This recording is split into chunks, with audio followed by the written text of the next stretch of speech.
नमस्ते साथियों। आइए ज्योतिष सीखे की इस पहली कक्षा में आपका स्वागत है।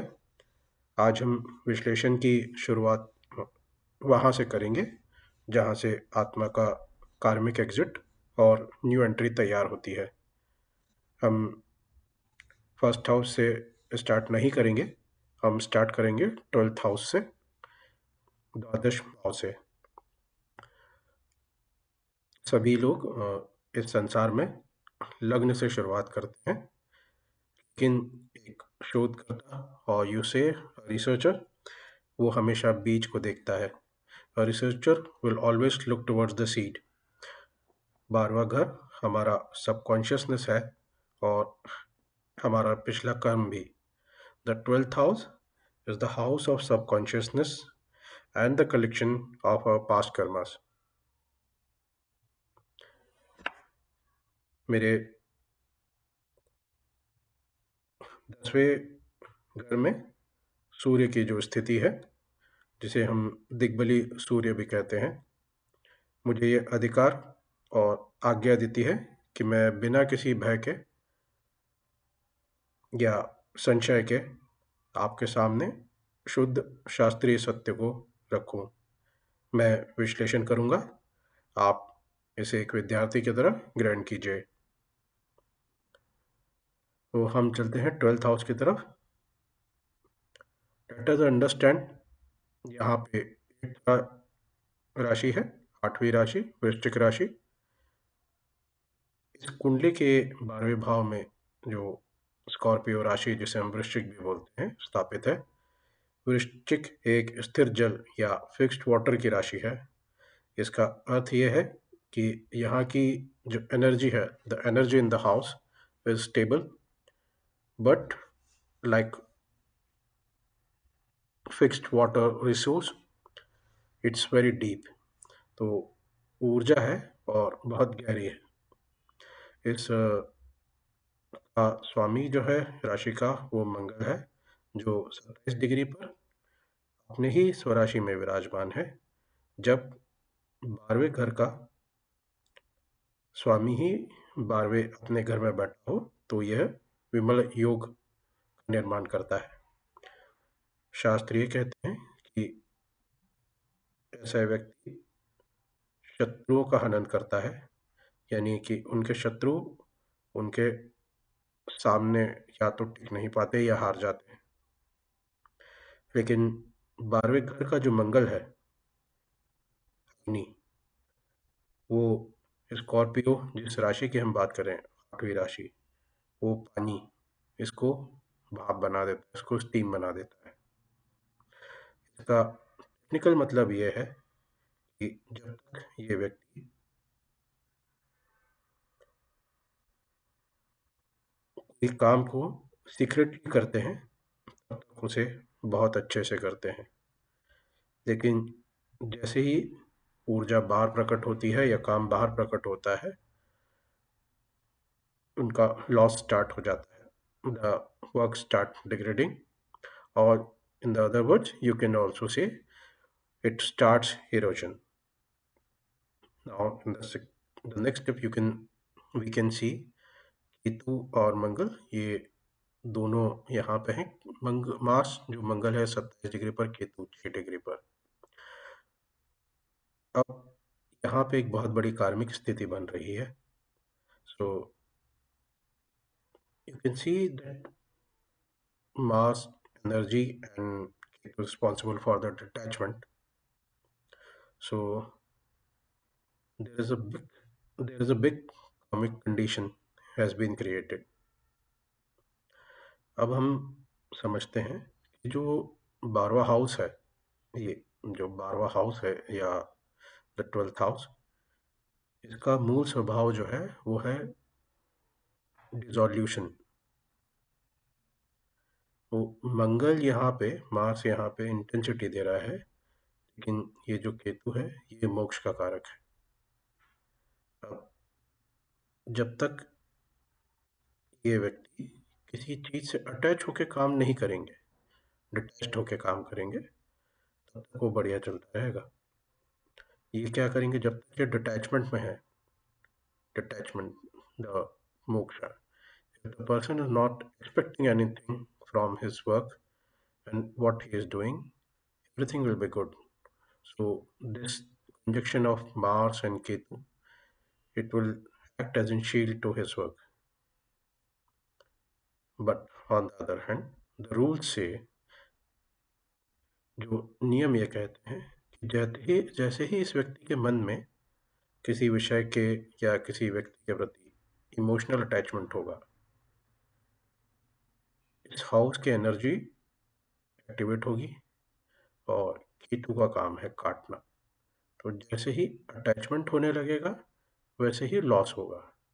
वो ये एक प्लानिटरी मैकेनिक है। तो होता क्या है कि आप कोई काम करें, तब तक अच्छा चल रहा है, आपको काम अच्छा लगने लगा, जैसी ये एनर्जी काम करेगी वो काम छूट गया, डिटैच हो गया। अब रिजल्ट आ रहा था, जब तक आपको रिजल्ट से अटैचमेंट नहीं था, जैसे ही चीज़ अटैचमेंट रिजल्ट से हुआ वो काम ही ख़त्म हो गया। तो ये आपको या इस व्यक्ति को सिखाएंगे कि मोक्ष क्या है, क्योंकि यही तो इसी से आप जो वर्ल्डली मैटर्स हैं, मटेरियलिज्म है, उससे दूर होंगे। अब हम ये राशि पे, स्कॉर्पियो राशि पे थोड़ा और केतु पर देखिए कि 12वां जो घर है ये गुप्त शत्रुओं का घर है। यहाँ पे स्कॉर्पियो राशि और केतु का मिलान ये दर्शाता है कि इस व्यक्ति के जीवन में बाधाएं जो है वो सामने से नहीं आएंगी। कोई भी व्यक्ति सामने से आके वार नहीं करेगा। ये ऐसी हिडन और इंफॉर्मेशन या अदृश्य षड्यंत्र होंगे जो अचानक से प्रकट होंगे। द इंफॉर्मेशन जो है वो इल्यूजन भी क्रिएट कर सकती है, या कोई ऐसा अनहिडन इंफॉर्मेशन या कोई ऐसा गुप्त संदेश हो सकता है जो कि व्यक्ति के विश्वास पर वार करे। ये फोर्सेस तभी प्रबल होती है जब व्यक्ति इमोशनली वल्नरेबल होता है। तो इस कुंडली का जो सबसे बड़ा रेमेडी है वो है प्राइवेसी।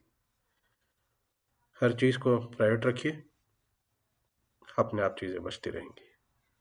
अब हम चलते हैं दृष्टि के सिद्धांत पे। तो हम मंगल की दृष्टियाँ इस कुंडली में देखते हैं कि वो जो ये पूरा कर्म चक्र है इसको इस तरीके से निश्चित करती हैं। हम सबसे पहले 8वीं दृष्टि की ओर देखते हैं। तो 1 2 3 4 5 6 7 8। अब 8वीं दृष्टि, मंगल की 8वीं दृष्टि पड़ रही है 7वें हाउस पे। 12वें का जो मंगल है वो अपनी 8वीं दृष्टि, जिसको हम बोलते हैं साइट ऑफ ट्रांसफॉर्मेशन, पार्टनरशिप की हाउस को देख रहा है। ये जो कंडीशन है या ये जो स्थिति है ये चैलेंज करती है the stability of relations, the stability of partnership.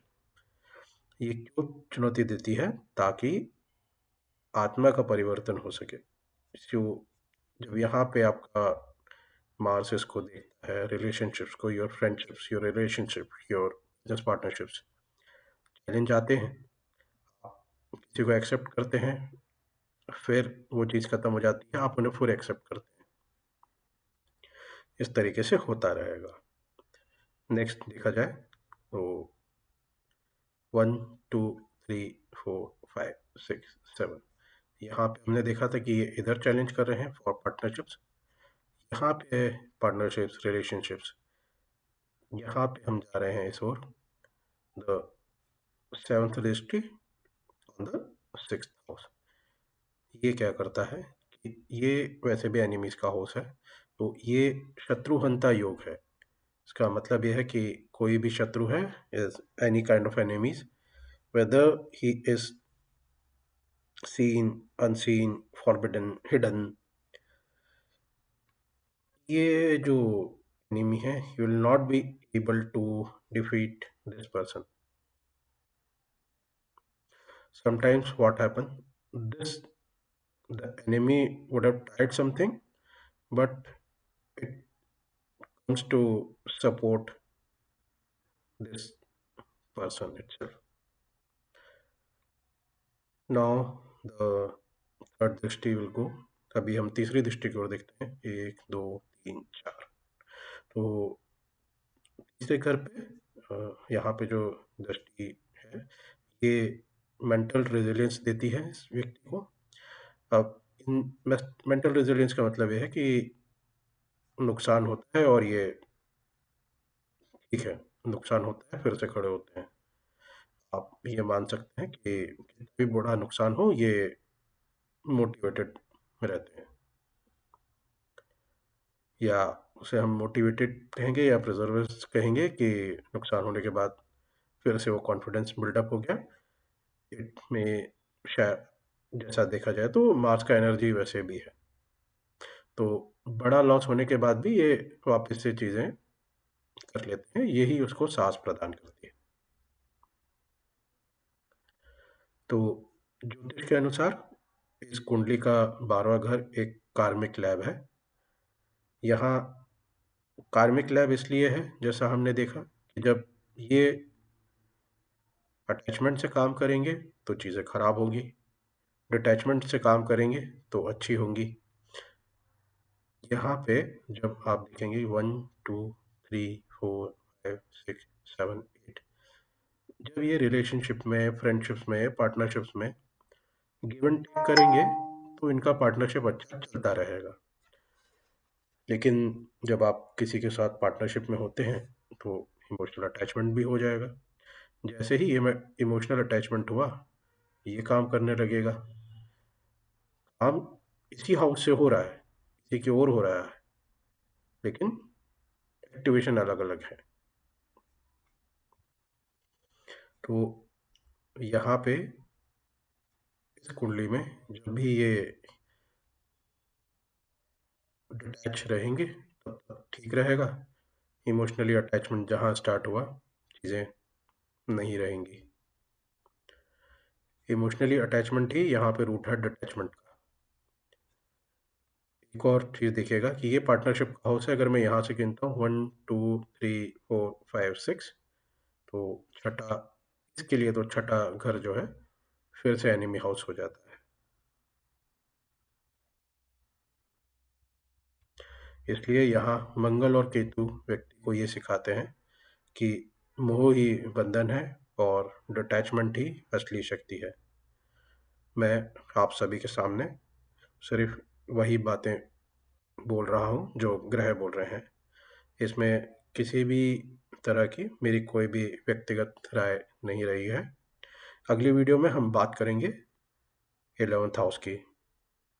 हम देखेंगे कि कैसे 12वें घर की विरक्ति और तपस्या 11वें घर में बहुत ही बड़ा लाभ, फेम बनकर लौटती है। डिस्क्रिप्शन में मैंने मेल आईडी दिया है। अगर उसके बाद भी आपके कोई सवाल हो तो आप उसको मेल कर सकते हैं। Questions are welcome, doubts are welcome, cross questions I will avoid. तो फिर चलिए आपसे मिलते हैं हमारे आओ ज्योतिष सीखें के दूसरे वीडियो में। और एक बात याद रखिएगा, होई है वही जो राम रच राखा।